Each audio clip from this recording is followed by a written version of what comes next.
Hello students, welcome to Study Campus. Today's our topic is Buddhism. देखिए जो religious movement start हुआ था after the Vedic era, the religious movement was started, so there were many causes, there are many reasons. उसके बहुत सारे reason हैं, बहुत सारे कारण हैं। ओके, तो ऐसा बोला जा रहा है कि after the Vedic age, in the period of the post Vedic period, तो बताया था कि जो सोसाइटी था वो सोसाइटी बहुत ही ज़्यादा चेंज हो गया था। ओके, ऋग्वैदिक टाइम में जितना ही अच्छे सोसाइटी थे उससे बहुत ही अलग सोसाइटी लेटर वैदिक पीरियड में बन गया था। और उसके बाद जो प्री मॉडर्न पीरियड है उस टाइम में भी बहुत सिचुएशन बहुत ख़राब हो गया था। तो उसी टाइम ऐसा बोला जाता है कि after the Vedic period there were many thinkers, okay, who belong to the Kshatriya clan. तो बहुत सारे ऐसे थिंकर्स आए थे, around 262 thinkers were there. 262 thinkers जो है वो आए थे। और 262 थिंकर्स में दो ऐसे जो पर्सन थे जो बहुत ही ज़्यादा फ्लरिश हुए थे। एक का नाम था गौतम बुद्धा एंड दूसरे का नाम था Mahavira.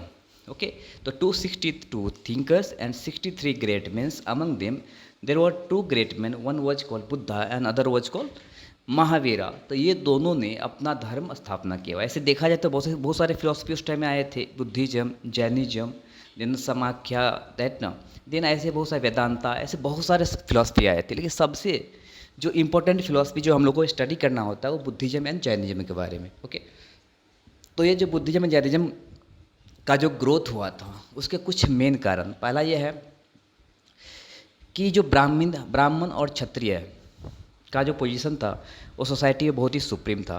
And Brahmin wanted that कि they are supreme, and Kshatriya wanted that they are warrior. तो उन दोनों का जो कॉन्सेप्ट था वो था प्रॉब्लमेटिक था। ऊपर से वैश्य की जो सिचुएशन थी वो इकोनॉमिकली मैटर में बहुत ही अपलिफ्ट था, बिकॉज वो रॉयल फैमिली को भी, मतलब क्षत्रिय को भी टैक्स देते थे और ब्राह्मण को भी दक्षिणा दान देते थे। तो जो वैश्य है वो कहते थे कि हमारा भी जो पोजीशन है वो अपलिफ्ट की जाए। तो ये सब आपस में बहुत सारा कॉन्फ्लिक्ट था। देन शूद्र एंड वुमन का कंडीशन ये भी बहुत डिट्रोटेड हो गया था, बहुत डिग्रेड हो गया था। और all these were the reason for the growth of these religious movement. तो there is one that is Buddhism. So ऐसा बोला जाता है कि मैं बताया था कि देर वर वज्जी जनपद इन बिहार। सो वज्जी जनपद जिसका कैपिटल कहाँ, वैशाली था, and it was the confederal state of 8 states. तो 8 जो स्टेट था उसमें से एक स्टेट का नाम था शाक्या। ओके, तो शाक्या शाक्या पता है, शाक्या का जो कैपिटल था वो कपिलवस्तु। तो Shakya was the one of the state of the Vajji. Vajji का 8 स्टेट में एक शाक्या था। वैसे बहुत सारा वैदेह था, तिरहुत था, शाक्या था, जिसमें जो ना आपका ज्ञात्रिका था, लिच्छवी था, उसमें शाक्या। तो शाक्या कैपिटल कपिलवस्तु। कपिलवस्तु का जो हेड थे, इनका जो राजा था, हेड था, उनका नाम था सुदोधन। क्या नाम था? सुदोधन। तो सुदोधन जो है वो शादी की थी कोसला प्रिंसेस, जो इनकी वाइफ थी कोसला प्रिंसेस, का नाम था महामाया। ओके, तो ऐसा बोला जाता है कि जब महामाया प्रेग्नेंट थी और प्रेग्नेंट के बाद जब वो मायके जा रही थी तो उनको रास्ते में ही लुम्बनी नाम की जगह पे बच्चे को जन्म दी। तो इसके अलावा हम देखते हैं कि जो बुद्धा है, मतलब सुदोधन एंड महामाया का एक सन हुआ, उसका नाम क्या था? सिद्धार्थ। बचपन में नाम उसका सिद्धार्थ रखा गया था। ओके, उसका और भी नाम था, उसको गौतम के नाम से भी जानते हैं, because Gautami Mahaprajapati was the foster mother. Foster mother मतलब महामाया जो है वो सिद्धार्थ को जन्म देने के 7 दिन के बाद ही चल बसी। तो उसके बाद जो सिद्धार्थ की मौसी, मतलब महामाया की जो सिस्टर थी गौतमी महाप्रजापति, वो उनको पाली पोसी, और सुदोधन बाद में गौतमी से शादी कर लेती है, इसलिए सिद्धार्थ का नाम गौतमी के नाम से गौतम पड़ा। दिन है तथागत। तथागत का मतलब होता है जो तथ्यों के अंदर तक, the person, the only person who went to the truth. वो तथ्य के अंदर मतलब क्या, पूरे सच्चाई तक गया, सच्चाई को पता लगाया, इसलिए उसका नाम तथागत भी है। Shakya muni, because he belong to Shakya clan, that is why he is also known as Shakya muni. And Buddha because he was enlightened person. Enlightened means what? Who got complete knowledge. उनको पूर्ण बुद्धि का ज्ञान हो गया, तो उसको ज्ञान की प्राप्ति हुई थी, इसलिए उनको लोग बुद्धा भी कहते हैं। ठीक है, तो ये अलग अलग नाम है सिद्धार्थ का। अब उनके रिलेटिव्स, उनके क्या क्या, कौन कौन रिलेटिव्स है आप देख सकते हैं। इनके रिलेटिव्स कौन कौन हैं, जैसे कि मैं बताया था उनकी फोस्टर मदर का नाम था गौतमी महाप्रजापति, जो उनकी आंटी भी थी और उनकी मौसी भी थी और साथ साथ उसकी फोस्टर मदर भी थी। ओके, इसके बाद आप देख सकते हैं फोस्टर मदर गौतमी महाप्रजापति, उनका जो शादी गौतम बुद्धा का शादी 16 ईयर्स की उम्र में हो गया, 16 साल की उम्र में ही शादी हो गया यशोधरा नाम की लड़की से। ओके, और उनका बेटा हुआ, उनका नाम था राहुल। तो शादी के 13 वर्ष तक वो गृहस्थ जीवन यापन किए, मतलब गृहस्थ जीवन को 13 साल तक जिए। इसके बाद उनका एक कजिन भी था जो गौतमी महाप्रजापति का अपना खुद का बेटा था, उसका नाम था देवदत्त। देवदत्त थोड़ा हिंसक प्रवृत्ति के थे, देवदत्त थोड़ा वायलेंट नेचर के थे, लेकिन गौतम बुद्धा स्टार्टिंग में शुरू में बहुत ही हम्बल नेचर के थे। ओके, मतलब किसी पंछी को, किसी भी दूसरे प्राणी को अगर दर्द होता था तो वो दर्द बुद्धा भी महसूस करते थे। समझ सकते हैं कि कितना ज़्यादा करुणात्मक व्यक्ति थे वो। ठीक है, हॉर्स, उनका एक हॉर्स था जिनका नाम था कंठक, वो और एक चैरेटर, उनका जो सारथी था उनको चना नाम से पुकारते थे वो। और उनके टीचर, उनके जो शुरू का टीचर था उनका नाम था अलारा कामा। देखिए जो बाद के टीचर जो उनको मेडिटेशन सिखाए थे उनका नाम था उदारका रामपुत्र। तो ये सब उनके रिलेटिव्स हैं जो हम अभी डिस्कस किए हैं, वो देख सकते हैं। एक बार फिर से मैं बता रहा हूँ, उनकी फोस्टर मदर गौतमी महाप्रजापति, जिनके नाम पे सिद्धार्थ का नाम गौतम पड़ा। उनकी वाइफ यशोधरा, उनकी मतलब गौतम बुद्धा की शादी 16 ईयर्स की उम्र में हो गया। उनका लड़का राहुल। ओके, उनकी जो उनका जो भाई था, भाई कजिन बोल सकते हैं, देवदत्त, उनका हॉर्स का नाम कंठक, उनके चैरिटर जो सारथी थे वो चना, उनके पहला जो गुरु थे, पहला फर्स्ट टीचर उनका नाम अलारा कामा, उनके बाद जो मेडिटेशन उनको सिखाते थे दूसरा गुरु, उनका नाम था उदारका रामपुत्र। तो ये इनको रिलेटिव्स थे। अब हम लोग आगे बढ़ते हैं। देखिए इनके बुद्धा का अलग अलग इवेंट हुआ, जैसा कि मैं बताया कि महामाया जब अपने मायके जा रही थी तो नेपाल में लुम्बिनी नाम के जगह पे उनका जन्म हो गया। कहाँ पे? लुम्बिनी नाम के जगह पे नेपाल में जो है उनका जन्म हो गया। ऐसा बोलते हैं उस दिन वैशाखी का पूर्णिमा रहता है, जब उनका जन्म होता है तो लोटस खिल जाता है, इसलिए लोटस उसका सिंबल है, ऊपर से बुल भी सिंबल है। आप देख सकते हैं कि बुद्धा के जन्म का bull and lotus both are the symbol. He took birth at Lumbini in 563 BC। Okay, under a banyan tree, एक बैनियन ट्री के नीचे on the Vaishakhi Purnima day. तो उनका ये इवेंट था, फर्स्ट जन्म का इवेंट था। आप समझ सकते हैं कि जो जन्म का इवेंट था, बर्थ। अब जब वो जन्म ले रहे थे उस टाइम आप देख सकते हैं कि किस तरह से जो है एक बैनियन ट्री के नीचे बच्चे जन्म लेते हैं, लोटस खिल उठते हैं। तो आप समझ सकते हैं कि बुद्धा का बर्थ का जो प्रतीक है वो याद रखिए हमेशा, कि बुद्धा का जन्म का जो प्रतीक है, उनके बर्थ का जो सिंबल है वो लोटस एंड बुल, ये याद रखिए। ठीक है। सेकेंड, उनका दूसरा इवेंट था महाभिनिष्कर्मणा। देखिए महाभिनिष्कर्मणा का मतलब आपको समझना पड़ेगा कि महाभिनिष्कर्मणा का मतलब क्या होता है। देखिए मैं बताया कि उसको ऐसा माना जा रहा है कि बुद्धा स्टार्टिंग में बहुत ही हम्बल थे, और हम्बल होने के बाद जब उनको देखा, जब सुदोधन को मालूम पड़ा कि ये बहुत ही हम्बल है, बहुत ही दयावान है, ये राजपाट को कैसे संभालेगा, तो उनको फोर्ट से बाहर जाना मना कर दिया, उनको नहीं जाने दिया जाता था। लेकिन एक दिन चैरिटर के साथ वो जैसे ही बाहर निकले, ही सॉ 4 साइट, वो 4 दृश्य देखे। पहला दृश्य था ओल्ड मैन, और वो सारे क्वेश्चन जो है वो चैरिटर से करता था कि ये क्या है, तो उनको चना समझाता था कि महाराज this is the last stage of the human being. फिर देखा सिक मैन, एक बीमार व्यक्ति को, उनके बारे में पूछा। फिर देखा एक डेड बॉडी को, उनके बारे में पूछा। फिर देखा एक सेलिब्रेसी, जो साधु संत महात्मा जो है वो पूजा पाठ कर रहे थे या करवा रहे थे मोक्ष प्राप्ति के लिए, उनके बारे में पूछा। तो ये सबसे उसके मन में एक क्वेश्चन आया है कि लोग सफ़र क्यों कर रहा है, लोग जो है वो दुख से क्यों भरा है, इतना कष्ट क्यों हो रहा है, क्या कारण है। उसी कारण को पता लगाने के लिए जो है वो वेदांत, पहले जो है वो वेदांता पढ़ा। वेदांत पढ़ने के बाद जो है उनको लगा कि घर को त्यागना बहुत ही ज़रूरी है। That is why he left his home at years of 29 years of his life.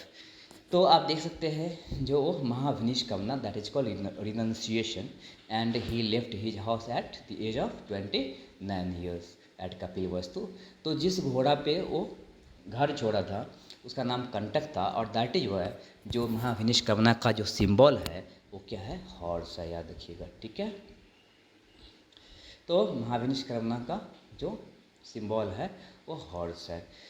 तो जब वो घर त्याग रहा था, ऐसा बोला जाता है कि जब वो घर त्याग रहे थे तो उनकी जो वाइफ थी यशोधरा, उनका बेटा जो राहुल था वो सोए हुए रह गए थे, लेकिन उनको ज्ञान की प्राप्ति करना बहुत ज़रूरी था, उसको संसार से कोई लेना देना नहीं था, इसलिए उनको घर त्याग करना बहुत ही ज़रूरी था। जब तक मोह माया लोग नहीं त्यागते हैं तब तक संपूर्ण नॉलेज की, संपूर्ण ज्ञान की जो है वो नहीं मिलता है। ऐसे संपूर्ण ज्ञान प्राप्ति करने के लिए उनको घर छोड़ना पड़ा था। That is called Mahabhinishkramana. तो जिस कंठक पे, जिस घोड़ा पे जो है वो घर त्यागते हैं वो देख सकते हैं कंठक, और इसका चैरियटर जो था उसका नाम जना था, ठीक है। इसका तीसरा इवेंट दैट इज कॉल्ड निर्वाण। देखिए निर्वाण और निर्वाणा, तो निर्वाण का मतलब होता है बंधन मुक्त, मतलब कि जो ये रीबर्थ होता है, ये जो पुनर्जन्म होता है, या लोग जो मोहमाया जाल में बंधा हुआ है, इस बंधन से मुक्ति कैसे मिले, इसलिए बोलता है उसको निर्वाण की प्राप्ति, कंप्लीट नॉलेज की, जो दुख होता है, प्रॉब्लम्स होती है, उसका नॉलेज की जो प्राप्ति हुई, वो बोलते हैं कहाँ पे, वो पहले 6 साल तक भटके, और 6 साल तक भटकने के बाद वो गया पहुँचते हैं, और उनके साथ 5 और भी लोग थे, 5 और भी ब्राह्मण थे जो उनके साथ भटक रहे थे। भटकते भटकते गया पहुँचे। गया के पास एक पीपल पेड़ के नीचे बैठे थे भूखे प्यासे। उस पेड़ पे हर मंगलवार को, पेड़ के नीचे हर मंगलवार को सुजाता नाम की लड़की खीर चढ़ाने आती थी। तो जब उसने देखा कि एक बहुत ही भूखे व्यक्ति वहाँ बैठा हुआ है तो उसने वो खीर उनको दे दिया, और जब वो खीर खाए तो उनको आत्मा की तृप्ति हुई। आत्मा की जब तृप्ति मिली, उनको जब सेटिस्फैक्शन मिला, तब लगा कि सेटिस्फैक्शन इज दी एवरीथिंग, और जब तक इंसान सेटिस्फाइड नहीं होगा कोई भी चीज़ से तब तक उनको कष्ट होगा ही। और फिर वहाँ से 49 डेज तक continuously he meditated for 49 days under a people tree, okay, and finally he got the enlightenment that is called Buddha. तो उनको जो नॉलेज मिली है, कंप्लीट नॉलेज, वो उरावेला नाम की जगह था, उरुवेला नाम का जगह है गया में, वहाँ पे 35 ईयर्स की उम्र में पीपल पेड़ के नीचे उनको ज्ञान की प्राप्ति हुई, एनलाइटेंड हुई उनको, ठीक है। और उसका सिंबल है बोधि ट्री, ध्यान दीजिएगा। निर्वाणा उसको पीपल ट्री भी बोलते हैं, बोधि ट्री को ही पीपल ट्री को ही बोधि ट्री बोलते हैं। तो निर्वाण जो प्राप्त किए उसका जो सिंबल है वो बोधि ट्री है। तो निर्वाण जो प्राप्त किए आप देख सकते हैं बोधि ट्री के नीचे इसको निर्वाण की प्राप्ति हुई। देन आपका परिवर्तन चक्र। देखिए जब उनको कंप्लीट नॉलेज मिला तो उनके साथ जो उनके 5 लोग थे, जब सुजाता उनको खीर देते हैं बुद्धा को तो पांचों उनको छोड़ के चले जाते हैं, बोलते हैं कि तुमने जो अपना कोड ऑफ कंडक्ट है उसको तुमने ब्रेक किया, तोड़ दिया, इसलिए उनको साथ छोड़ देते हैं। लेकिन जब बुद्धा को नॉलेज मिलता है तो बोलता है कि नहीं, सबसे पहले मैं अपने शिष्य को ही, मतलब जो मेरे साथ आए थे 5 साल तक, 6 साल तक मेरे साथ घूमे हैं, उन पे मेरे ज्ञान का अधिकार है। और उनको ढूंढते ढूंढते वो पहुंच जाता है कहाँ, सारनाथ। और सारनाथ पे वो जो है वो 5 डिसाइपल के सामने, मतलब वो जो 5 उनका स्टार्टिंग में दोस्त था अभी डिसाइपल बन गया, और वो उनके नॉलेज को, उनके ज्ञान को सुनते हैं सारनाथ पे। तो परिवर्तन चक्र का जो सिंबल है वो व्हील है सारनाथ में, ठीक है। देन है उसका परिवर्तन परिनिर्वाणा, दैट इज कॉल्ड महापरिनिर्वाणा और परिनिर्वाणा। वो जो है 80 ईयर्स की उम्र में माला जनपद में कुशीनगर में जो है वो निद्रा के भाव में उनका डेथ होता है। तो 80 साल की उम्र में 483 BC में उनका डेथ हो जाता है, ठीक है, जिसको क्या बोलते हैं, परिनिर्वाणा। उसका सिंबल जो है वो क्या है, स्तूपा है। तो आप समझ सकते हैं कि 5 डिसाइपल के सामने में वो, देखिए यहाँ पे फर्स्ट सारनाथ में जो है वो फर्स्ट सरमन में उसने नॉलेज का जो है आप इसको अपने टीचिंग को डिलीवर किया था, फर्स्ट सरमन डिलीवर किया था। आप देख सकते हैं 5 डिसाइपल के सामने उसने डिलीवर किया था, ठीक है। और फाइनल इसका डेथ जो होता है वो निद्रा की अवस्था में होता है। देखिए किस तरह से जो अपने प्राण को त्यागते हैं। तो आप समझ सकते हैं कि इसका लाइफ का जो 5 ग्रेट इवेंट है उसके सिंबल को याद करना बहुत ही ज़रूरी है। मैं अभी फिर से रिपीट कर देता हूँ। उनका जो जन्म का सिंबल है, जन्म का सिंबल है लोटस, बुल, ओके। लुम्बिनी नाम की जगह पे जन्म हुआ था 563 BC में, लुम्बिनी नाम के under a banyan tree. Then है महाविनिष्क्रमना जिसको रिनाउंसिएशन बोलते हैं, घर को त्यागा था हॉर्स पे। थर्ड उसका सिंबल है हॉर्स। थर्ड है आपका निर्वाणा, उसका सिंबल है बोधि ट्री। चौथा है परिवर्तन चक्र, सिंबल व्हील। तो मैं बता दूं बुद्धा के व्हील में 8 स्पोक्स होते हैं, दैट इज कॉल्ड अष्टांगिका और अष्ट मार्ग बोलते हैं, महाअष्ट मार्ग। और सबसे लास्ट में है उसको बोलते हैं महापरिनिर्वाण, मतलब उनका मोक्ष, मुक्ति, सैल्वेशन बोल सकते हैं। ठीक है, तो ये आप समझ सकते हैं। अभी जो 5 डिसाइपल थे वो 5 डिसाइपल में उसका नाम था, आप उनका नाम देख सकते हैं, कोंडाना, वप्पा, वडिया, महनम्मा एंड असागी। ये 5 जो ब्राह्मण्स थे वो साथ साथ उनके 6 साल तक भटके थे और फाइनली यही 5 जो है वो ज्ञान की प्राप्ति उनको सारनाथ में मिला था।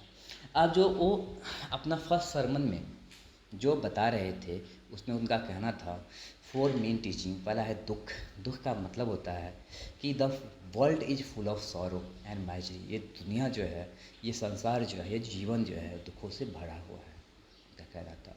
दूसरा था कहना कि the cause of all pain and misery is desire and attachment. बोलते हैं कि जो इच्छा है, महत्वाकांक्षा है, जो तृष्णा है, जो तृष्णा है, महत्वाकांक्षा है, यही तो दुख का मुख्य कारण है, दुख का मेन रीजन है। थर्ड बोलते pain and misery can be ended by killing or controlling desire. बोलते हैं कि जो हमारा दर्द है, जो हमारा दुर्दशा है, जो हमारा पीड़ा है, उसको हम लोग ख़त्म कर सकते हैं, लेकिन उसके लिए हमें इच्छा को, महत्वाकांक्षा को, तृष्णा को कंट्रोल करना पड़ेगा।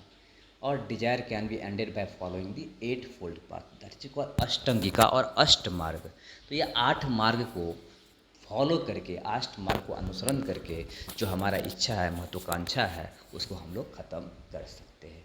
अब ये अष्ट मार्ग को भी 3 पार्ट में डिवाइड किया गया, वो भी जानना बहुत ही ज़रूरी है। पहला पार्ट है विस्डम। विस्डम में आता है आपको राइट फेथ, मतलब सही विश्वास, राइट थॉट्स मतलब सही सोच। तो विजडम में 2 चीज़, right faith and right thought होना चाहिए, जो कि विजडम है। दूसरा है मोरल डिसिप्लिन। मोरल डिसिप्लिन में right action, right livelihood and right speech. तो right action, right livelihood and right speech, ये जो right action, right livelihood, right, ये 3 चीज़ें हैं वो मोरल डिसिप्लिन है। ओके, इसके बाद है मेंटल डिसिप्लिन में the right effort, right remembrance and right concentration. तो हम देख सकते हैं कि हमारा ये 8 जो है वो अष्टांगिका है। 8 में wisdom, moral discipline and mental discipline. देखिए विस्डम में 2 है, right faith and right thought. Moral discipline, right action, right livelihood, right speech. Mental discipline, right effort, right remembrance and right concentration. तो ये 8 अष्टांगिका को फॉलो करके डिजायरमेंट को ख़त्म की जा सकती है। अगर डिजायरमेंट ख़त्म हो गई तो हमारा जो दुर्दशा है, हमारा जो पेन है, पीड़ा है, वो ख़त्म हो जाएगी। ठीक है, तो ये जो है वो मेन टीचिंग था बुद्धा का। ओके, अब बुद्धा का जो कॉन्सेप्ट है वो भी जानना ज़रूरी है कि बुद्धा क्या क्या कॉन्सेप्ट था। देखिए बुद्धा जो है वो गॉड के एग्जिस्टेंस को ना ही रिजेक्ट किया है और ना ही एक्सेप्ट किया है। ऐसा बोलते हैं कि ना ही कम्प्लीटली उसको रिजेक्ट किया है और ना ही कम्प्लीटली उसको एक्सेप्ट किया है। उनका कहना है कि हम स्वर्ग को प्राप्त क्यों करें जब हम डायरेक्टली जो है निर्वाण को प्राप्त करें। हमें स्वर्ग की प्राप्ति की ज़रूरत ही नहीं है। इसलिए जो है बेसिकली वो सोल को मिथ मानते थे कि सोल होता है या नहीं होता, उसको नहीं मानते थे। लेकिन इतना ज़रूर बोलते थे कि रीवर्थ जो है, पुनर्जीवन जो है, पुनर्बर्थ जो है, उसको वो मानते थे। तो रीवर्थ को मानते थे लेकिन सोल को नहीं मानते थे, ये फैक्ट था उनका। अब यहाँ पे है कि rejected the authority of Vedas. जो वेदास के अथॉरिटी है उसको रिजेक्ट किए थे, लेकिन वो वेदांता जरूर पढ़े थे, ये याद रखिए, वो वेदांत पढ़े थे। सेकेंड है बिलीफ इन निर्वाण। निर्वाण का मतलब होता है बंधन मुक्त होना। ओके, कंप्लीट नॉलेज हो जाए, जो हमें बार बार जो है वो जन्म लेकर के जो तृष्णा है, जो माया है, इसमें पढ़ के हम अपने अपने आपको तकलीफ ना दें। दूसरा है बिलीफ इन कर्मा। उनका कहना था कि जैसे रोपोगे, जैसे करोगे वैसे भरोगे। इसलिए कर्म को भी वो इम्पोर्टेंट दी है कि जिस तरह के कर्म आप करोगे उसका रिजल्ट उसी तरीक़ा से आपको मिलेगा। देन है बिलीफ इन अहिंसा। देखिए ये भी नॉन इंजरी को फॉलो किए है, अहिंसा को फॉलो किए है, लेकिन जैनिज्म में एक्सट्रीम अहिंसा है, एक्सट्रीम नॉन इंजरी है, उतना इसमें नहीं है। जैन में तो जो है बहुत ही स्ट्रिक्ट, बहुत ही रेस्ट्रिक्टेड नॉन अहिंसा, अहिंसा है, नॉन इंजरी है। लेकिन इसे बोला कि जहाँ तक पॉसिबल हो वहाँ तक आप हिंसा मत कीजिए, अहिंसा को पालन कीजिए। Neither rejected nor accepted the god and accepted the mid path. Okay, तो ये मिडल पार्ट, मिड वे को एक्सेप्ट करता है। कौन? गौतम बुद्ध, ये उनका कॉन्सेप्ट था मेन। त्रिरत्न, तो हम देखते हैं कि 3 gems of Buddha, okay, Triratna of Buddha, 3 gems of Buddha. First है Buddha, Buddha means enlightened person, right ना, Buddha who got the complete knowledge, that is called Buddha. Dhamma, Dhamma means आता है द कोड ऑफ कंडक्ट, यानी the code of conduct for the monks, and Sangha means the group of the monks. तो क्या बुद्ध, धम्म, संघ, ये त्रिरत्न है, 3 James है बुद्धिज्म में, दैट इज वाई कॉल कि बुद्धम शरणम गच्छामि, धम्मम शरणम गच्छामि एंड संघम शरणम गच्छामि। ये जो 3 चीज़ें हैं, 3 मूल मंत्र है बुद्धिज्म का। बुद्ध, जो बुद्धिज्म एक रिलीजन है, उसका 3 मूल मंत्र है। जैसे हिंदुज़म में होता है गायत्री मंत्र होता है, मेन मंत्र माना जाता है हिंदुज़म में जो गायत्री मंत्र है। तो जैसे ओम भृगुः स्व तत्सो सवितुर्वरेण्यं भर्गो देवस्य धीमहि धियो यो न प्रचोदयात्, तो ये जो है इम्पोर्टेंट मानी जाती है। वैसे इस्लाम में जो है वो कलमा को इम्पोर्टेंट मानी जाती है, तो जैसे ला इलाहा इल्लल्लाह मुहम्मद रसूलुल्लाह। तो वैसे ही बुद्धिज्म में जो है बुद्धम शरणम गच्छामि, धम्मम शरणम गच्छामि, संघम शरणम गच्छामि, ये उनके मूल मंत्र माने जाते हैं। अब बुद्धा का डेथ में बताया कि 80 ईयर्स की उम्र में कुशीनगर नाम का एक जगह है मालवा जनपद में, वहाँ पर डेथ हो गया। उनके डेथ के टाइम में ही अजातशत्रु के बारे में बताया था। अजातशत्रु 480, यहाँ मिस्टेक हो गया है, 483 BC होगा। तो 483 BC में जो है फर्स्ट बुद्धिस्ट काउंसिल ऑर्गेनाइज किया था। उसमें पृष्ठ था, महाकसप्पा जो है वो पृष्ठ था। प्लेस का नाम था राजगीर, जिसको राजगिरी बोलते थे उस टाइम में, और किंग अजातशत्रु। तो इस बोलते हैं कि ये जो फर्स्ट बुद्धिस्ट काउंसिल था उसमें 2 बुक, 2 लिटरेचर लिखा गया था, Sutta Pitaka and Vinaya Pitaka. Sutta Pitaka was written by Ananda, because Ananda was the most favourite disciple of Buddha. तो बुद्धा का सबसे प्रिय जो डिसाइपल थे उनका नाम था आनंद, और आनंद जो है बुद्धा के मरने के फर्स्ट बुद्धिस्ट काउंसिल में ही सुत्त पिताका नाम का, पितक मतलब होता है बास्केट, ओके। और उसने जो है पहले जो पाम के ट्री है उसको लिख के एक साइड उसको होल्ड करके उसको नोट करके और बास्केट में रखते जाते थे, और ऐसे 3 बास्केट हो गया, उसको त्रिपितक बोलते हैं, 3 बास्केट। तो सुत्त पितक में जो है उसमें टोटली बुद्धा का जो ओरिजिनल टीचिंग था, जो बुद्धा बोले थे, वो पूरा पूरा लिखा हुआ था सुत्त पितका में, जिसको आनंद ने लिखा था। नेक्स्ट था विनय पिताका। तो जो विनय पिताका है उपाली, उपाली वह जब बार्बर, एक बार्बर था उसके संग में, जिनका नाम उपाली था। तो उपाली विनय पितक जो है बुक लिखा था, जो कोड ऑफ कंडक्ट होता है किसका? मॉन्क्स लोगों का, संघ का जो कोड ऑफ कंडक्ट है वो दिया था। उसके 100 साल के बाद 383 BC में काल अशोका जो है ऑर्गेनाइजर था, जो शिशुनाग का बेटा था, वो वैशाली में सेकेंड बुद्धिस्ट काउंसिल ऑर्गेनाइज करता है। और उसका जो है उसमें 2 पार्ट में डिवाइड हो गया बुद्धिज्म का कॉन्सेप्ट, एक अष्टावक्रवादी, दूसरा हो गया महासंघिका। ये दोनों का मेन रीजन था कि महासंघिका समय के साथ बदलना चाहते थे, लेकिन अष्टावीरवदन जो है वो चाहते थे कि नहीं, जो हमारा ओरिजिनल टीचिंग है वो ओरिजिनल टीचिंग ही रहे। इसके कॉन्सेप्ट पे 2 कॉन्सेप्ट डिवाइड हो गया था। 250 BC में Tissa, Moggaliputta Tissa, he was the youngest brother of Ashoka. जो अशोका का सबसे छोटा भाई था तिस्सा, वो बाद में बुद्धिज्म को एक्सेप्ट कर लेता है, और वो पृष्ठ थे। तो 250 में Ashoka 3rd Buddhist council Pataliputra में ऑर्गेनाइज करते हैं, जिसमें अभिधम्म पितक नाम के बुक जो है, ग्रंथ जो है वो कंपाइल करते हैं। उनको कंपाइल करने वाला तिस्सा खुद है, तो तिस्सा कंपाइल्ड अभिधम्म पितक का। तो अभिधम्म पितक का was the explanation and the extension of Vinaya Pitaka and Sutta Pitaka, जिस पे मेटाफिजिकल टर्म्स दिया हुआ है, ओके। देन है 72